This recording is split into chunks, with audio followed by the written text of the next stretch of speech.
Voilà. Bah, j'espère que top horaire du coup, hein. Donc, nous Alors, intégrerons. Oui, dites-moi le vas-y. top.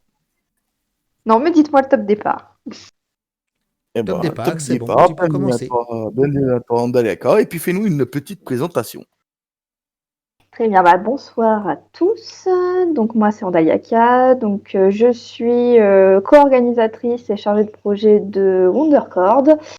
Je suis à côté auto-entrepreneur en tant qu'artisan dans la conception de costumes médiéval fantastique et fantasy. Je suis déclarée à la Chambre des métiers de l'artisanat d'Indre-et-Loire depuis novembre 2019. Voilà, j'ai plusieurs cordes à mon arc, étant donné que j'ai fait des études dans les métiers de la mode pour avoir mes compétences et aussi un petit peu dans les métiers du cuir. Et maintenant, j'attends vos petites questions. Mhm. Quelles sont D'accord. tes créations du coup? Tu es plutôt dans quel style? Alors, je suis vraiment plus dans le médiéval fantastique et l'onirique, avec l'elfique aussi. C'est-à-dire que je fais beaucoup de robes, de serre-taille, de corsets. Je fais aussi beaucoup d'accessoires, du style des bourses, des petites pochettes, etc. Donc des bourses où on peut mettre des petits écus, tout ce qu'on veut en fait, des pierres, des jeux, aussi pour le jeu de rôle. J'ai eu des commandes par exemple pour les dés de jeu de rôle. Oh. Donc Allô? voilà. Ah, ok, Oui. j'avais pas compris que tu avais fini. Donc, tu fais aussi des dés de jeu de rôle. Du coup, Non, personnalisé. je fais les bourses pour ranger les Ah, dés. d'accord, je comprends Voilà. mieux. Je me disais aussi. Non, je fais principalement que du tissu, que des Mhm. matériaux souples. Et combien de temps ça te prend un costume? Tu vas me dire, comme tout le monde, ça dépend de quel costume. Mais en moyenne. Alors oui, alors en moyenne, je dirais que ça prend. Alors je vais essayer de te faire on va dire que c'est plus une fourchette. Ça peut prendre 8 heures, tout comme ça peut prendre. Alors là, on va compter plus sur des mois en fait, Ah, des souvenez-moi. mois de travail. Voilà. Quel est le costume qui t'a demandé le plus de travail et combien de temps ça t'a Al- pris? Alors, c'est un costume, c'est une robe d'inspiration donc médiévale fantastique. Elle est totalement doublée avec un tissu blanc et un taffetas prune. Et en fait, sur cette robe, j'ai décidé de faire une broderie perlée, totalement perlée, de deux ailes de papillon qui rejoignent aussi, qui passent sur les côtés du buste et qui reviennent vers le ventre, en fait, vers le nombril, avec d'autres petits papillons et d'autres perles. Donc évidemment, l'enjeu était de faire toute la partie perlée avant de finir, de faire en fait tout le costume en lui-même. As-tu déjà gagné des concours grâce à tes costumes? Alors non, j'ai participé à très très peu de concours concrètement parce que alors j'ai créé un personnage pour représenter ma marque qui s'appelle donc Andaliaka. Mhm. Ce personnage c'est une elfe de lumière et donc je lui fais porter mes créations pour la mouvoir dans des histoires elfiques. J'ai donc pu participer à certains concours dédiés à tout ce qui était costume. Mais malheureusement, les concours cosplay ne prennent pas en compte ce genre de création, ou du moins au moment où je les faisais, ne les prenaient pas.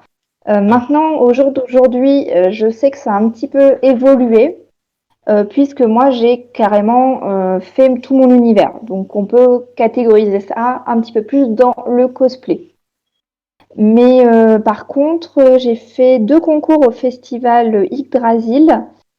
Et malgré que je n'ai pas gagné au deuxième concours, on m'a quand même dit, le jury est venu me féliciter à la fin pour me dire que j'étais dans leur top 10. waouh, c'est pas mal, hein. Voilà, Mm, donc mm, ça mm. reste une fierté. Je me doute. Tu as combien de costumes chez toi? Beaucoup trop. On n'en a jamais Beaucoup assez. trop. Non, C'est ça. je dirais que j'en ai une bonne vingtaine.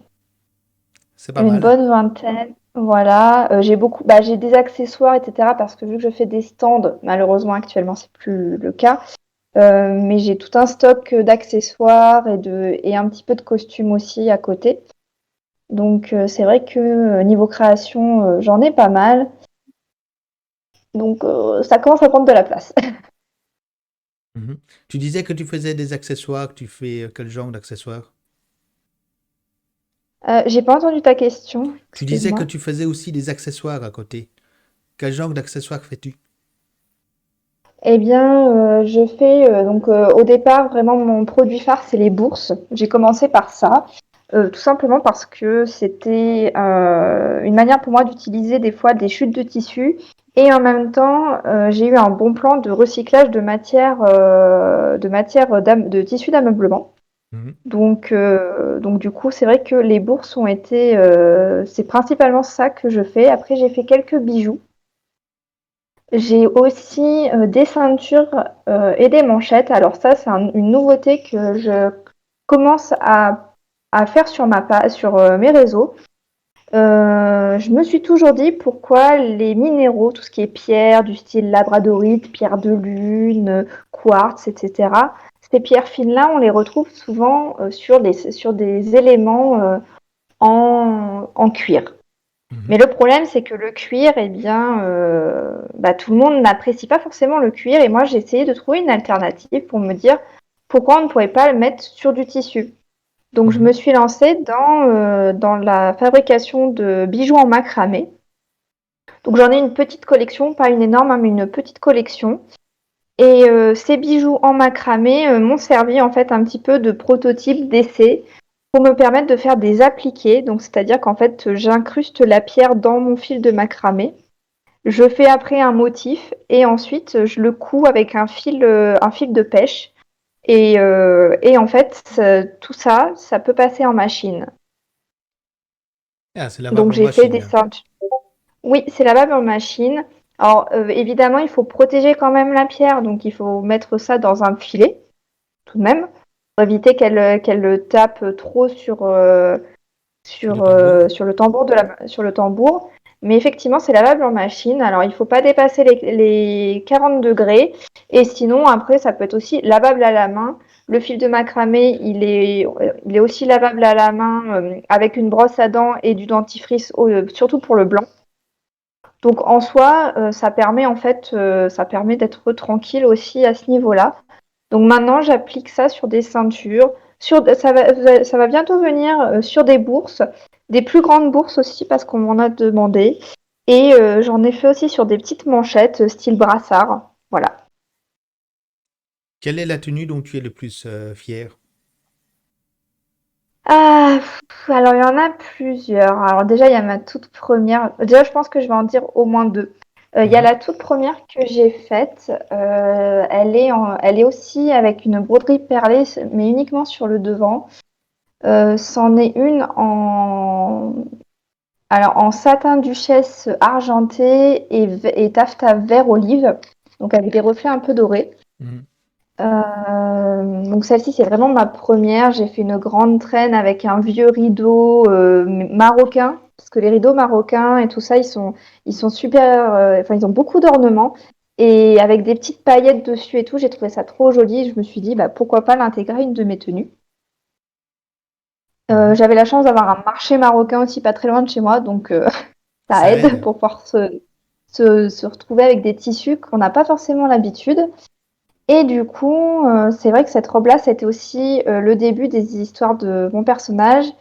Ça a été aussi le début pour moi des shootings photos. Donc c'est vraiment c'est un peu cette tenue, c'est vraiment le commencement d'Andaliaka.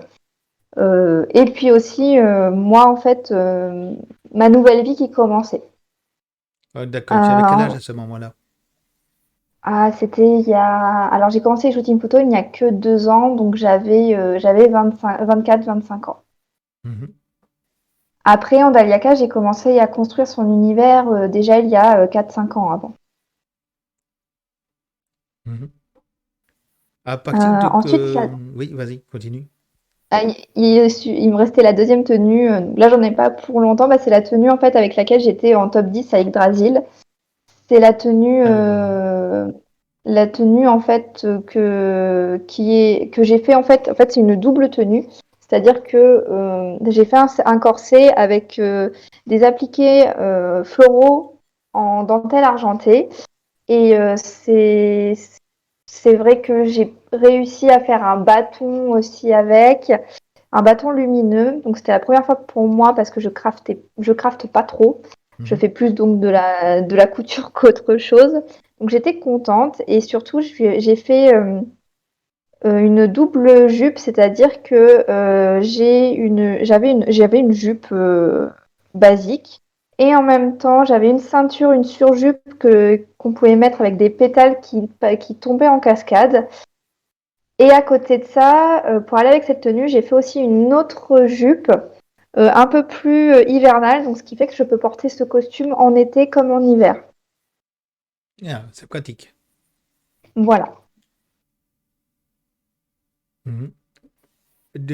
Ton personnage que tu as créé, pour quelle raison l'as-tu créé? Alors au départ, c'était vraiment parce que, en fait, je vais parler plutôt de mon anecdote. En fait, je travaillais dans une entreprise pour payer mon permis, tout simplement, comme beaucoup de jeunes le font Mhm. à mon âge. Et chaque année, en fait, ma maman et ma famille, tout simplement, on allait dans une fête médiévale à Chauvigny. Et à un moment donné, j'y vais avec une petite robe, etc. Et puis là, j'ai ma maman qui me fait, mais pourquoi tu ne ferais pas des créations dans cet univers? Et là, j'ai fait, bah, pourquoi pas? Et en fait, c'était un peu le déclic. Donc, du coup, j'ai commencé à imaginer dans quel univers je pourrais me projeter, ce que j'aimais. En fait, je suis revenue un petit peu à tout ce que j'appréciais, tout ce que j'admirais quand j'étais enfant. Et bah, évidemment, en fait, l'elfique, ça a été vraiment une vocation parce que de base, j'étais une grande fan du Seigneur des Anneaux, de tout ce qui était peuple de la forêt, tout ce qui était vraiment féerique, vraiment, en fait, le petit peuple, etc. Et je sais pas, pour moi, je ne me voyais pas vraiment en fée, parce que déjà, d'une point de vue crafting, voilà, j'étais pas forcément au top, donc je me suis dit faire des ailes de fée, c'est mort pour moi. Mais vraiment, l'elfique, j'ai essayé des oreilles, j'ai eu énormément de mal à trouver des oreilles que j'appréciais, tout ça pour mon personnage. J'avais vraiment une idée faite de mon personnage avant même d'avoir créé ces histoires. Tu l'as visualisé donc. Ouais, bah en fait pour moi c'est un peu un alter ego, c'est-à-dire que c'est le personnage que j'aimerais être, mais que je ne suis pas. Mhm. L'idéal de toi, en fait. C'est ça, c'est un peu la femme guerrière qui est à l'intérieur de moi, qui s'éveille de temps en temps, mais qui n'est pas forcément tout le temps présente, contrairement à Andaliaka qui, elle, l'est H24. H24, oui. Et donc, du coup, tu crées tes créations vis-à-vis de ce personnage. C'est ce qui permet d'aspirer tes vêtements, en fait.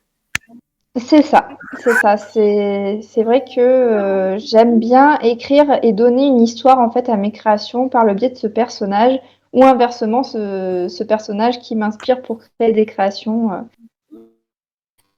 Des fois, il me suffit d'un thème ou qu'un photographe me dit tiens, j'aimerais bien tenter ce thème-là en shooting et j'imagine une histoire, une création avec. Mhm. Mhm. Ces histoires-là, on peut les trouver quelque part, les lire. Alors oui, on peut les lire actuellement sur mon Facebook et Instagram. Alors c'est sur Andaliaka The Moondir sur Facebook et @andaliaka sur Instagram. Je suis cependant en train de les réécrire d'un autre point de vue. Parce qu'en fait, là, actuellement, D'accord. sur mes réseaux, je fais comme si c'était mon personnage qui parlait. C'est vraiment mon point de vue de la première personne du singulier. Alors que là, j'ai décidé de partir sur autre chose. Je tente autre chose parce que je souhaite écrire sur Scribd ou sur Wattpad, avoir les deux. Mais je compte d'abord sur Scribd parce que c'est une plateforme francophone uniquement, donc ça permet d'avoir un plus petit public avant d'être sur la plateforme internationale qui est Wattpad. Mhm. Et là, j'ai créé en fait d'autres personnages. De base, j'avais créé d'autres personnages fictifs.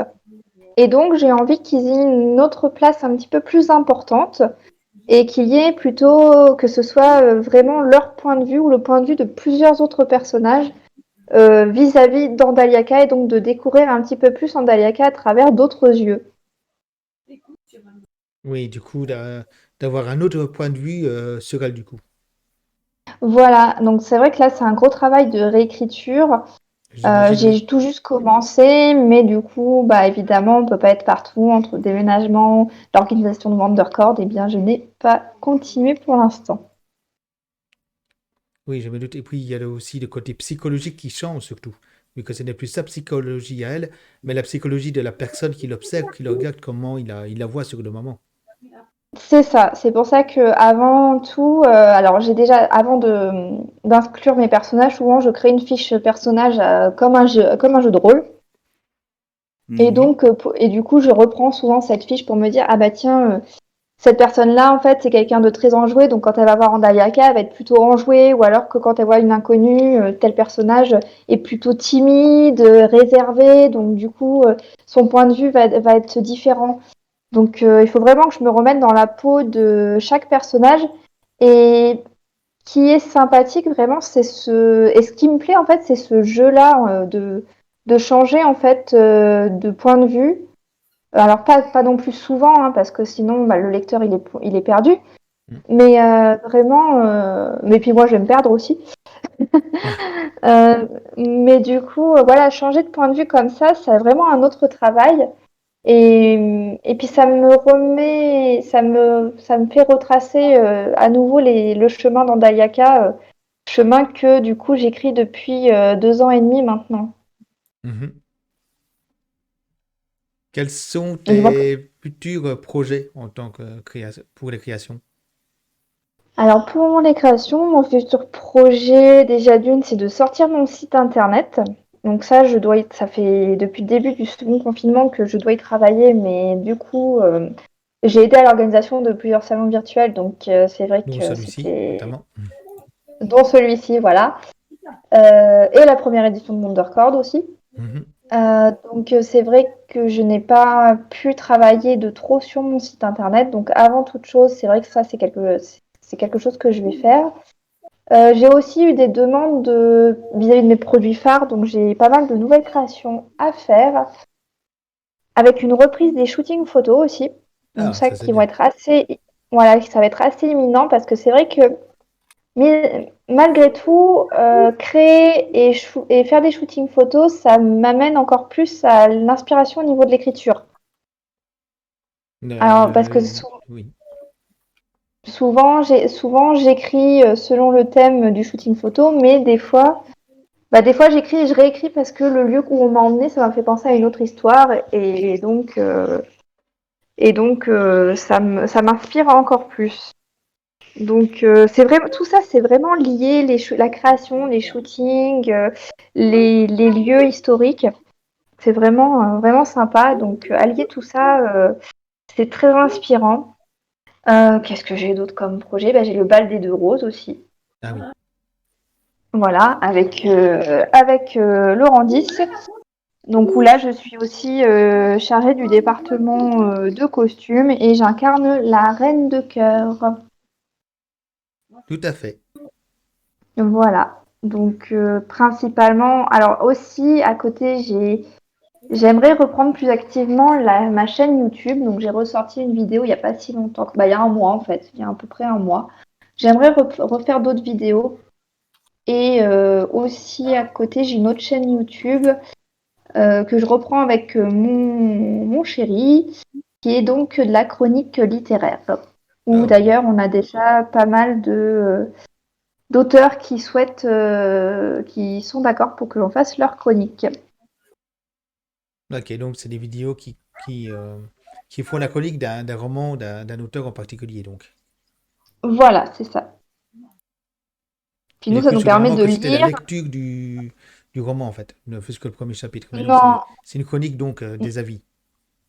C'est ça, on fait un avis sur le livre, sur la couverture, etc. Nous, ça nous permet aussi d'avoir un petit moment de pause, en fait, un petit moment de lecture, c'est vraiment sympa aussi. Aussi, oui. Parce qu'on n'y pense pas forcément souvent de ce petit moment de pause. Et moi qui écris aussi, lire des textes d'auteurs, ça permet de se remettre un petit peu dans le bain. Ben oui. Et du fait que tu écris maintenant, est-ce que ça change ta vision en tant que lectrice? Alors oui, ça me change ma vision en tant que lectrice.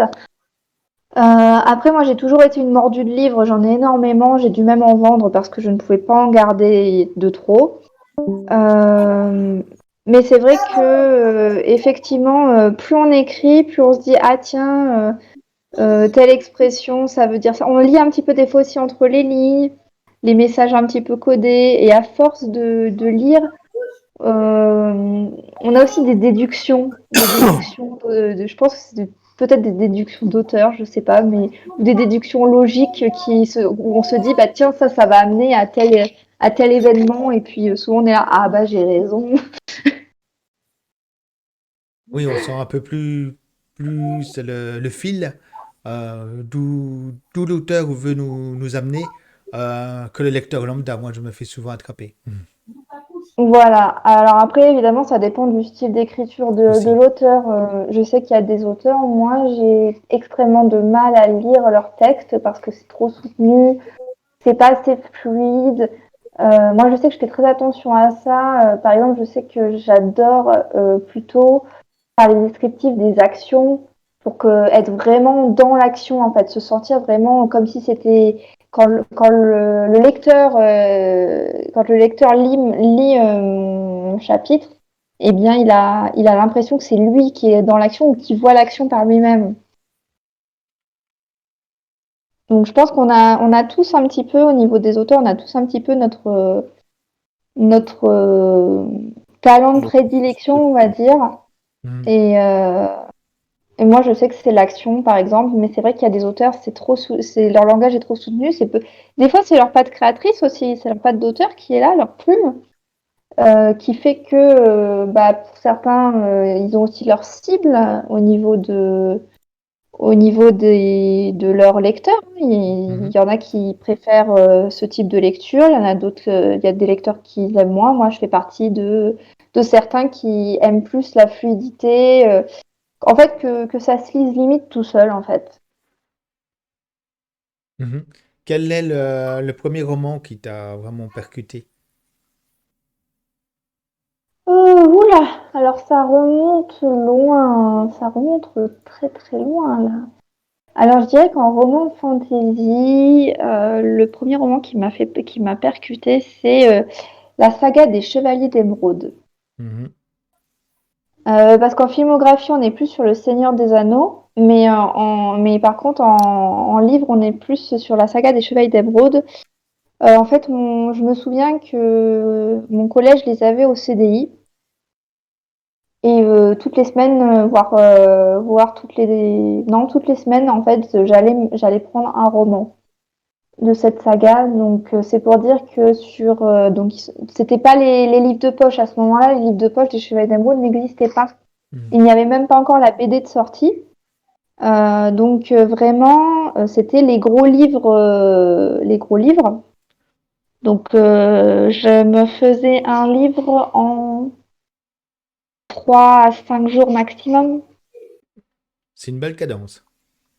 Donc, voilà, donc on va dire que, alors si je me souviens bien, c'est pour dire la saga n'était même pas terminée d'être publiée. Donc j'attendais des fois le prochain roman qui sortait. Euh, c'est aussi celui qui m'a inspiré le nom Andaliaka. Mhm. Donc voilà. Non, vraiment, une saga qui m'a vraiment percutée. J'ai beaucoup aimé l'univers fantasy, l'univers médiéval aussi qui s'en dégage. On a beaucoup d'actions aussi au niveau des compétences. On a beaucoup de personnages. Mais ce qui est bien, c'est qu'ils sont tous notés aussi à chaque début de roman. Donc, Moi, j'aime beaucoup les couvertures où en fait il y a à chaque fois un personnage qui est dévoilé en couleur. Ah oui. Mm. J'aimais beaucoup ça. Et puis du coup, dernièrement, j'ai retrouvé la saga en vente sur le marketplace de Facebook.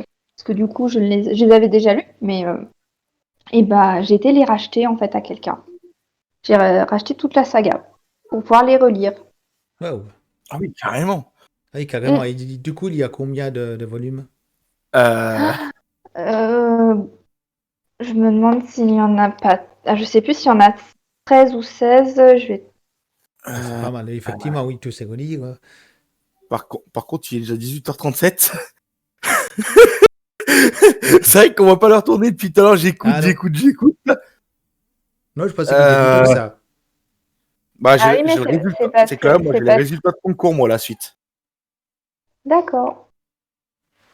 Mhm. Allez, j'ai le résultat du concours dessin et du concours cosplay. Bon, moi, je pense qu'ici, après l'interview ici, j'ai fini normalement. D'accord. J'ai bugué. Ah, j'avais, Ah, j'avais cru qu'elle avait quitté ce coup. Il y a d'accord, même pas eu le temps de faire le mot de fin, rien. Non, j'ai bugué du coup. C'est des fois, il y a le Discord, il bug un petit peu. oui, malheureusement. Euh, D'où le fait que parfois vous m'entendez de voilà, façon hachée. c'est ça. Bah, c'est bizarre parce qu'il y a que toi, moi, on m'entend très bien, donc c'est ça, je comprends pas. Enfin, Bah, bref. mais ça vient du Euh, direct, on va dire. Donc, du coup, si on veut Euh, te retrouver, on te retrouve sur ta page Facebook, Instagram, j'imagine. oui, on peut me retrouver donc pour mes. Alors j'ai départagé ça en 2 pages Facebook. Pour mes créations, c'est Andayaka Création et pour tout ce qui est mon personnage elfique et mes textes, c'est sur Andayaka The Moundir. De même pour Instagram, c'est @andaliaka.création et @andaliaka pour l'elfe. Mhm. J'ai aussi une chaîne YouTube, Andaliaka The Moundir Création. Alors des fois l'abréviation c'est TMD, voilà. Donc ce MD. n'est pas toute marque déposée comme on m'a dit, Une marque toute marque déposée, oui, en déposée. effet. Ça Voilà, fait ça. et voilà, donc c'est non, c'est l'abréviation de The Moundir, donc le cerf de lune. Donc voilà, concrètement. Après, j'ai un TikTok aussi où c'est Andaliaka. Et j'ai un Twitter aussi qui reste @andaliaka. Non. J'imagine qu'on peut retrouver tous ces liens-là sur ta vitrine de la convention. Oui, on peut les retrouver sur ma vitrine. Et du coup, j'ai fait aussi un Linktree pour regrouper la totalité. Ok, eh bien, c'est impeccable. Est-ce que tu voudrais conclure cette interview par une phrase Bah, écoutez, moi en tout cas, j'espère continuer de faire rêver les gens avec mes créations, mes histoires aussi évidemment, puisqu'elles sont étroitement liées. Et puis bah, je remercie l'équipe d'intervieweurs de Wondercord m'avoir donné ce petit moment pour parler de toutes mes activités. y a Oui. pas de quoi, c'est Voilà. tout J'espère avoir naturel. fait le tour. Oui, oui, oui, on a fait une grosse partie du tour, donc très bien. Ça va, c'était Merci en tout pertinent. cas. Parfait. Eh Mm. bien, merci à toi. On fait de notre maximum. Oui, comme moi, comme nous, comme toute l'équipe. Voilà, comme toute l'équipe, on se donne à fond pour cette convention. C'est ça. C'est ça, sur la dernière heure et demie. Voilà. On va tout donner pour le reste. Ouais. Mm. Enfin, la dernière heure. Allez, ouais. Allez, ouais, j'avais dit que les résultats du concours étaient